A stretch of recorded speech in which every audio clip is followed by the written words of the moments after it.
Tonight on NewsWatch 12 at 6, as we approach tomorrow's special elections, we're looking into measures that could keep you and your home safe. And amidst federal funding cuts and rising fire concerns, U.S. Senator Ron Wyden is pushing for rural resiliency. And we're tracking the potential for some more rain chances in the days ahead. I'll have the details coming up. Live, local, late breaking. This is NewsWatch 12 at 6. Right now, we are taking a live look out at Grants Pass, brought to you by the Top Rock Northwest Grill, where the city is continuing to address their response to the unhoused population tonight, as residents are continuing to express their own concerns. It's now been 1 week since the city expanded their main homeless campsite, expanding into a residential neighborhood. Thanks for joining us tonight. I'm Haley Gravitt. NewsWatch 12's Rocky Walker spoke with neighbors about how they feel about this change. Theft, violence, and drug addiction. This is what residents of A and 5th Street in Grants Pass tell me they see every day since the city-sanctioned encampment was expanded onto their corner.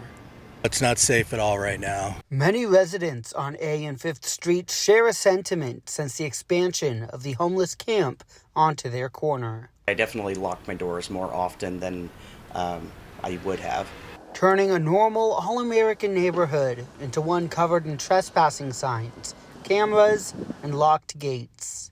Everyone I spoke with sharing a story of a recent crime since its expansion. It's that way every single day. We have vagrants just walk right through the yard like it doesn't even exist. 3, 4 in the morning, somebody come through and try to open the cars. So there was a lady passed out in front of that house, and I had to call the non-emergent line for the police to come do a wellness check on her. This being a concern, Grants Pass Police Chief Hentzman expressed the moment the idea of expanding the site came to be.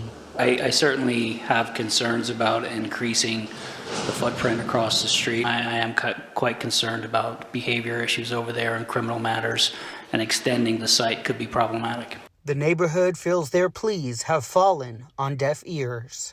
I don't think they have been listening. Like most politicians, I don't think they really care most of the time what the little people want. In Grants Pass, I'm Rocky Walker. And Governor Tina Kotek says she's continuing to fight for more homeless resources as the regular session concludes. New preliminary data shows the highest ever record number of homeless people in Multnomah, Clackamas, and Washington counties. From her first day in office, Governor Kotek made it her mission to build more housing, rehouse those experiencing homelessness, prevent homelessness before it happens, and expand access to homeownership. Today, the governor had a message to lawmakers. I have no hesitation to veto bills that do not move us forward. And I need to see budget bills that are actually prioritizing the things that matter to Oregonians. And my message is, send me good budgets, I would like to sign them. But don't send me things we don't need. She says the focal points in this legislative session include homeless and housing, mental health, addiction care, and education. The session ends June 29th. Let's check in with Storm Tracker 12 Chief Meteorologist Matt Hoffman to give us a look at our conditions this evening. Matt. Well, it was a little damp this morning, very cool as well. Lots of clouds, but things have brightened up quite a bit across much of the region.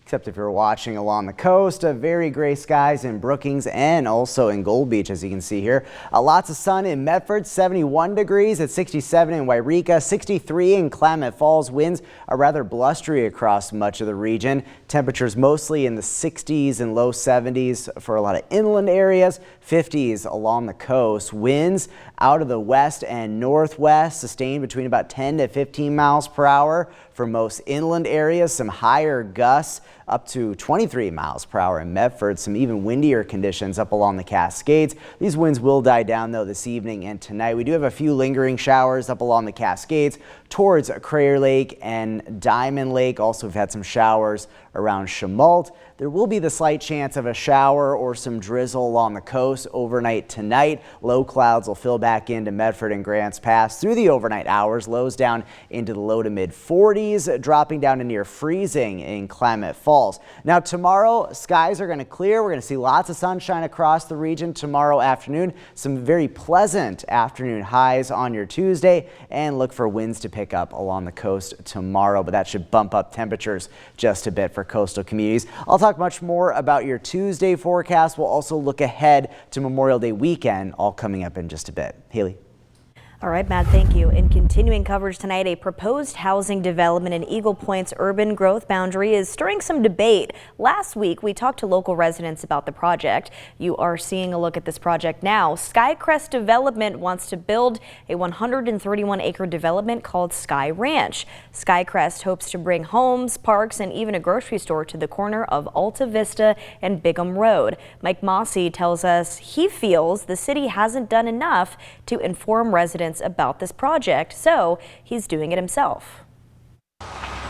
That is what I have attempted to do by distributing well over 100 flyers to the local neighbors who have, since I've done so, flooded City Hall with emails and concerns. According to the city's public notice, Eagle Point has over 1,200 acres of urban reserve land set aside for future development since 2012, and it has not been used. The developer's websites say that this project would include new roads, green space, and walkable shops. If you want to learn more about the project or voice any concerns you may have, a community meeting is being hosted by the developer tomorrow at the Eagle Point Golf Course Pavilion at 6 p.m. There will also be a formal public hearing set for May 27th at Eagle Point City Hall. That information can be found on KDRV.com. And from farms to forests, Senator Ron Wyden says rural Oregon is under pressure. In a Zoom conversation today, Wyden discussed how funding cuts threaten the state's ability to weather both fire season and economic hardship. One of Wyden's major concerns is the reduction in funding for agricultural research programs. Oregon's farms rely on these programs for everything from crop development to wildfire recovery efforts. The federal research programs in terms of weather, in terms of climate trends, almost all of them have been cut. And I think we in Oregon are going to pay a big price for it. And it's why I and Senator Merkley are pushing back all the time on that. As Oregon braces for a more intense fire season, Wyden is also focusing on firefighting resources. Federal support has been delayed due to budget freezes and staffing shortages. He's calling on Congress to restore the critical funding that helps local agencies predict and fight fires.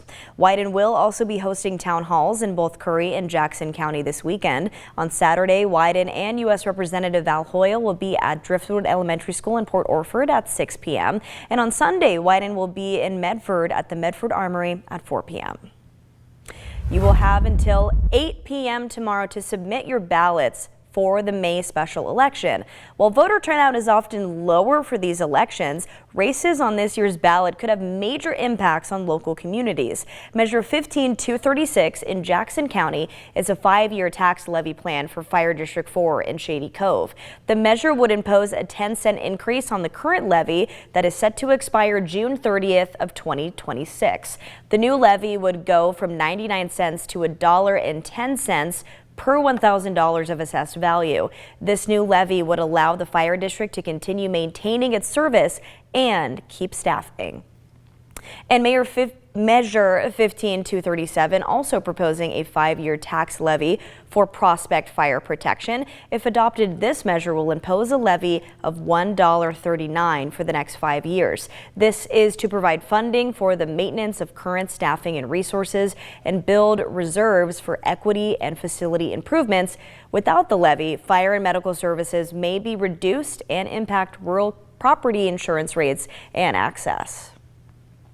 And with just 1 day left to submit those ballots, we have a full list of local measures and the candidates running for each county in our region. Just head to KDRV.com and find the special election page for May 20th. And new at 6 tonight, nearly $550,000 in grants are supporting community-driven nonprofits across Southern Oregon. The 29 Oregon grants are a part of statewide funding being distributed by the Oregon Community Foundation. Local organizations receiving these funds include Sugarloaf Community Association in Williams, Sunstone Housing Collaborative in Ashland, and Freedom Farms in Gold Hill. The next cycle of community grants from the Oregon Community Foundation will be awarded in November. And happening now, it's National Safe Boating Week, and the U.S. Coast Guard is asking you to put safety first when you're out on the water. There are several risk factors for recreational boaters and paddlers, but many accidents remain preventable. The U.S. Coast Guard says small crafts are most at risk, especially kayaks and paddleboards. Even if you're a strong swimmer, education is key to staying safe while you're enjoying the water. The Coast Guard is recommending that you always wear a properly fitted life jacket, check weather and water conditions before heading out, dress for cold water even if it feels warm outside, take a boater safety course, and never boat under the influence. Boaters should also ensure that their boat is supplied with life jackets for every passenger, a radio and visual distress signals just in case of an emergency. If you're planning to take to the water this summer, be sure to know your limits as well as your boat's limits. But if you prefer just to watch, the 2025 Boatnik races are right around the corner. This weekend, Grants Pass will host these races as well as the parade. Several road and water closures will be in place between Friday and Monday for those events. So East Park Street will be closed to all vehicle traffic from Friday to Monday, excluding those with a boating permit or disabled parking permits. The river between Baker Park and 6th Street Bridge will be closed from Friday at 5 p.m. and at 3 p.m. on Monday. On Saturday, 6th Street will be closed as well as side streets for the parade.